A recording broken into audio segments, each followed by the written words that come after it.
Good afternoon. Welcome to another edition of the Madison View. My name is Ralph Scott. As usual, I go back and, like I said, I always review and try to confirm, and I always try to make sure I question my judgment. I try not to be arrogant about my beliefs. I try to make sure that I have an open enough mind, and to try to stay modest and enough to understand that I can make mistakes. I can misread something. Maybe I just misread the article, or maybe I read the wrong article, or it's just a bad day, didn't feel good, and for some reason I believe something I shouldn't. I go back and look at it the next day and go, my God, I was a stupid idiot. Now, here's the thing that, like I said, about you got to be careful about all these people who proclaim to be advocates of your freedom. 90% of these people who proclaim that they're for your freedom are Republicans, okay? Now, let's get back and let's review a little bit in history. Okay, McCarthyism, it was one of the worst things that ever come across this country. It's basically tyrannical. Was it based on somewhat of a good idea? Yes, we need to protect ourselves from communism. That's what we had the CIA for. But he wanted to blacklist people and throw them in jail and all this kind of stuff. Basically tyrannical.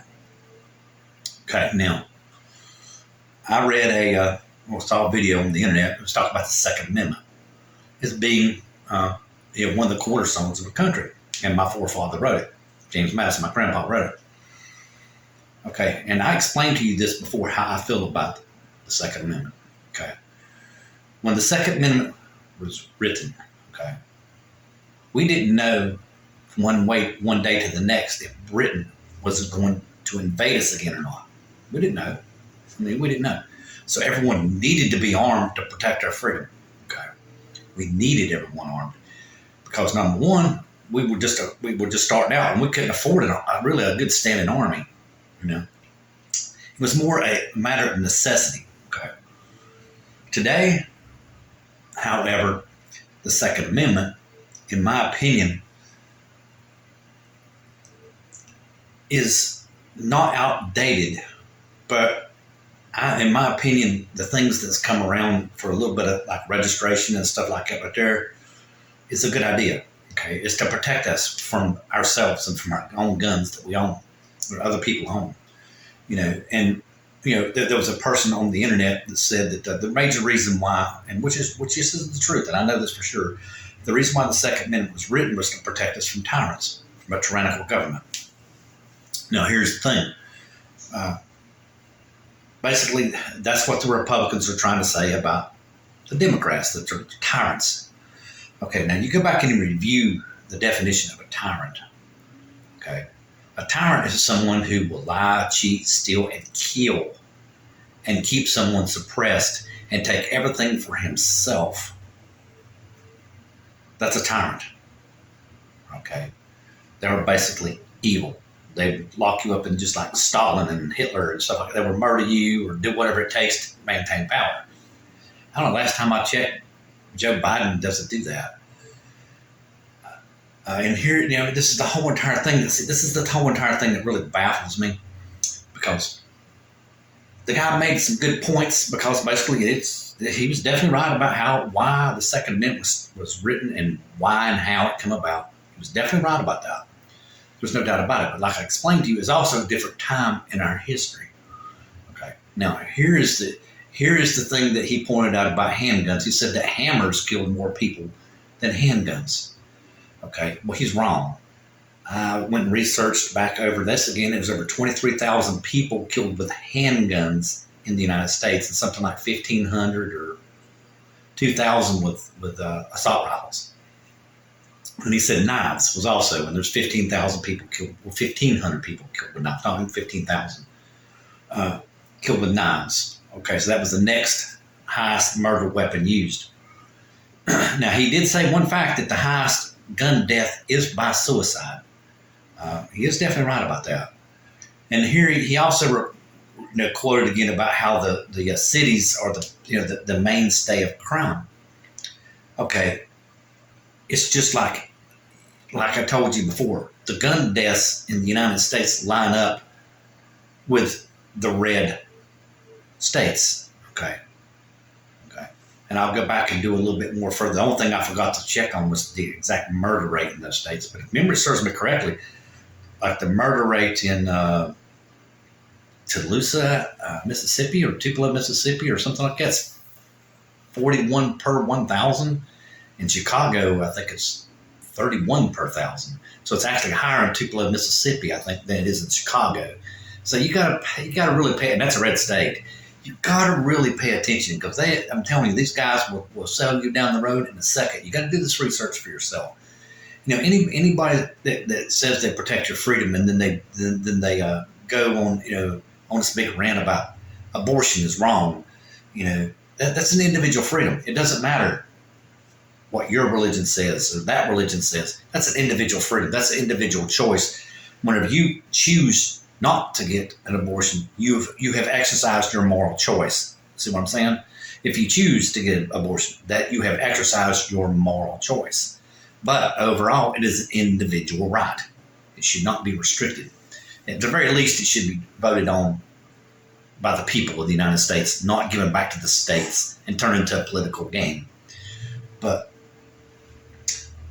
the whole entire thing about the January the 6th riot was the same exact thing. I go back and I review, and a lot of people who are more connected with people and, in these circles that I do not even run in, I just pick this stuff from the internet and on TV and stuff. I mean, people who are well versed in straight off knowledge, talking to people and stuff like this right here. I'm just reading this secondhand. Have noticed the same thing I noticed. I was watching the video of a guy today who I know for sure is way up in the circles of, where things are done, up in the power circles. And he basically said the same thing that I noticed right off the bat. I mean, like I said, I started noticing all this stuff start happening. Let's see, what was it, about December the 1st, somewhere around there, around Thanksgiving of 2000. I started noticing, not long after the election, I started noticing things and everything. I thought, well, hold on a second now. And this guy basically said that what it comes down to, and even he says the same thing, I think, that preacher that follows Trump around, Jeffries, he actually named him, is the major culprit in this whole entire thing. Trump is trying, like I tried to tell you, that is a whole different sect of evangelical Christian. It's the more radical sect of the evangelical Christian. He called it Christian Zionism. I call it Christian nationalism. But he gave an example, which is what I thought too. I couldn't understand why Trump took Jeffries over to inaugurate the new embassy inside Israel, in Jerusalem. And he explained what it was, which is what I told you before. When remember I said in the previous video, I spoke directly to these people. Please do not end the world, because you aren't the only one out there, and I have a different opinion than you do. So, and see, he basically described what I call cultish behavior. Okay, and what it is this Jeffries fella is trying to accelerate, which is what I told you, trying to accelerate a war somehow or another between some faction. I don't know if it's a Muslim faction or what it is. And if it is the Muslims, okay, basically he pointed out ISIS thinks the exact same thing that the Christian Zionists think. They think that when that war comes, Jesus is going to come back and bring in the new reign. So they're trying to commit suicide. And the last time I checked in my Bible, you weren't supposed to commit suicide. You weren't supposed to start a war, which is what they're trying to do. And that's what tyrants do. Tyrants start wars because they feel like they are justified. Classic example, Hitler, Putin. They start wars. That's what tyrants do. So who's trying to start a war? Donald Trump is. They tried to start it on January the 6th. And he's still going to try to do it. Yes.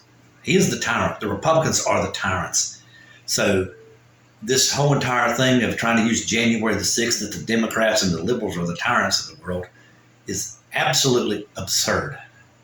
Like I said, I call a tyrant, if you go and read your classic definition, an evil person who will kill, maim, steal, cheat, lie. What's the whole entire premise and charges that are against Donald Trump right now? Lie, cheat, steal. Yes, to steal the election.